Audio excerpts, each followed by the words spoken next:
Kay nakasubida na pud ning mga ukoy nga magsuroy-suroy diri sa kadagatan. Ug dili na lang ta matingala nganong gipangsikop na ni natong mga isdaa. Kay basta ingon aron orasa, perte gyud ni silang pagkaanara. Ug sabayi na pud mi ninyo aning video ha, kay atong ipakita ug unsay kahimtang nato diring dapita. Kay tirani.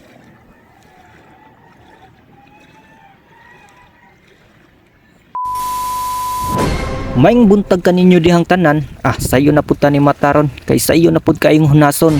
Sa bana-bana nako aning orasa, murag alas 4 na ni sa kabuntagon. Maong sayo na pud ta mo subida ron, kay ang isda ingon arong orasa, pertig yung pagkaanara. Kay sa buntag na gani ning isda, pertig yun ni silang pagkaidlasa, maluya na lang kagukod-gukod nila.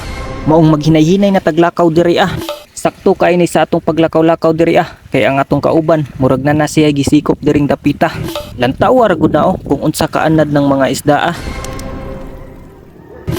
Lusot tiyata. Mulusot isda karon. Nato tambak mo na.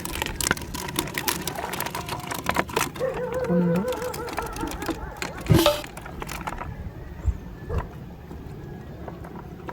Na.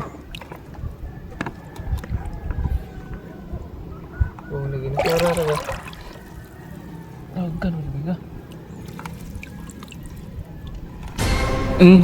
Wa na gipamunit na tungod sa kaanad aning mga isda Ganggit pa.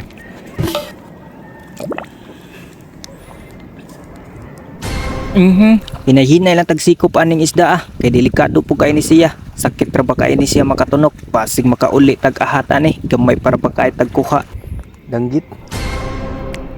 Ug saway pagdugay-dugay ni sinyas ang atong kauban nga naa siya nakita diring dapita.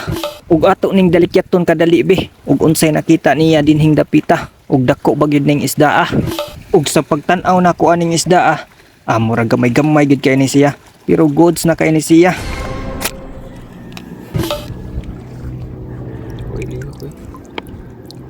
Matay dito. Dili man kay ito dako kayong isda pero kumbate gihapon to siya. Samtang naglakaw-lakaw ta dira murang magnay ni sugat nato diring dapita. Maong misinyas ko sa kong kauban nga siya na lang akong patirahon ani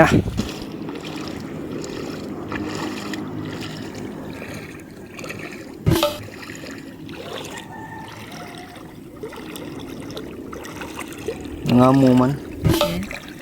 Ngamo. Mao na lagi ni akong giingon nga sila na lay muduol sa ato ug dako-dako pud ra ba ning isda Panaan ay. Panaan. Kabuhi pa na.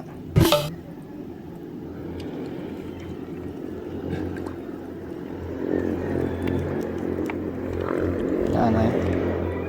Kabagti lang.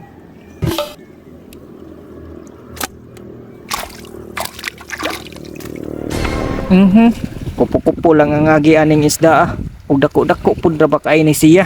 Makaistorya na pud ta ani og gwapuha oy.